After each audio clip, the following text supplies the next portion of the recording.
जय गुरुदेव। शक्तिपात कुंडलिनी महायोग भाग 27 से आगे।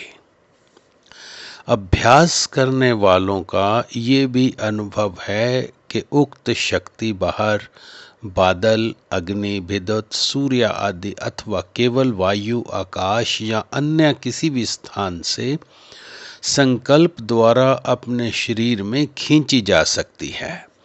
इसीलिए उनका कहना है कि परमात्मा की शक्ति सब पदार्थों में भरपूर है।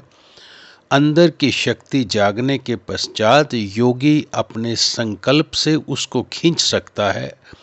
उक्त प्रकार से खींची हुई शक्ति शरीर में प्रवेश करके चेतनवत ही व्यवहार करती है। इसलिए वह विद्युत आदि शक्तियों से भिन्न और उत्तम है। जब शक्ति योगी की इच्छा से बाहर जाती है तो पृथ्वी पर देश देशांतर में कहीं भी भेजी जा सकती है। टेलीपैथी आदि उक्त शक्ति के ही कार्य है। अनुमान से कहा जा सकता है कि संभव है कि इस आध्यात्मिक शक्ति से विद्युत आदि भौतिक शक्तियों भी उत्पन्न की जा सकें।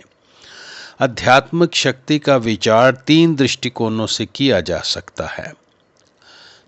नंबर 1, अपने आध्यात्मिक लाभार्थ। दूसरा है दूसरों के आध्यात्मिक लाभार्थ।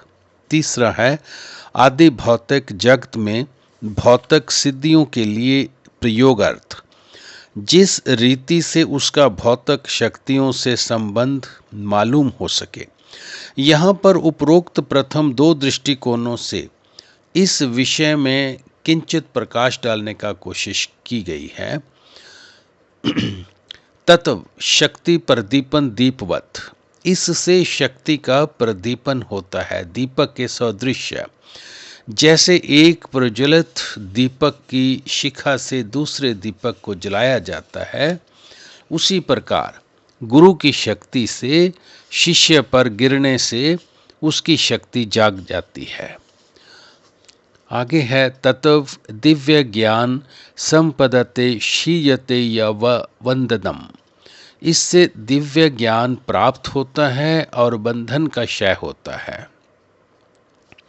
ज्ञान अग्नि के प्रज्वलित होने पर मल विक्षेप और आवरण की हानि होती है। पापों को विक्षेप चित्त की चंचलता को और आवरण अज्ञान के पर्दे को कहते हैं। आगे है गुरु ग्रह निवसेति ते सुत्रात्रि, गुरु के घर पर 3 रात्रि निवास करें। यह रात्रि शब्द का प्रयोग किया गया है, ना कि दिन का। इसका अभिप्राय ये है कि साधन काल सूर्यास्त के पश्चात और सूर्य उदय से पूर्व ब्रह्म मुहूर्त का ही श्रेष्ठ होता है। दिन में कुंडलिनी का उद्बोधन निषिद्ध है। और गुरु को भोजन, वस्त्र, दक्षिणा देकर प्रणाम तथा सेवा करके संतुष्ट करें। उस ज्ञान को प्रणाम करके, प्रसन्न करके और सेवा करके जानो। ज्ञान का उपदेश तुमको तत्वदर्शी ज्ञानी देंगे। यहाँ पर शंका हो सकती है कि वीतराग विषय गुरुओं को संतुष्ट करने का क्या अभिप्राय है। वे तो सदा सबसे ही संतुष्ट रहते हैं। शरीरधारी गुरु को वस्त्र, भोजन, धन आदि की आवश्यकता तो होती ही है। उनके वीतराग होने का अर्थ यही है कि विषयों से आसक्ति नहीं रखते और किसी से अपनी आवश्यकता की पूर्ति के लिए भी यथासंभव याचना अथवा आज्ञा नहीं करते। परंतु शिष्यों का तो धर्म ही है कि अपने अनुमान से उनकी आवश्यकताओं को जानकर बिना कहे यथाशक्ति पूरा करें।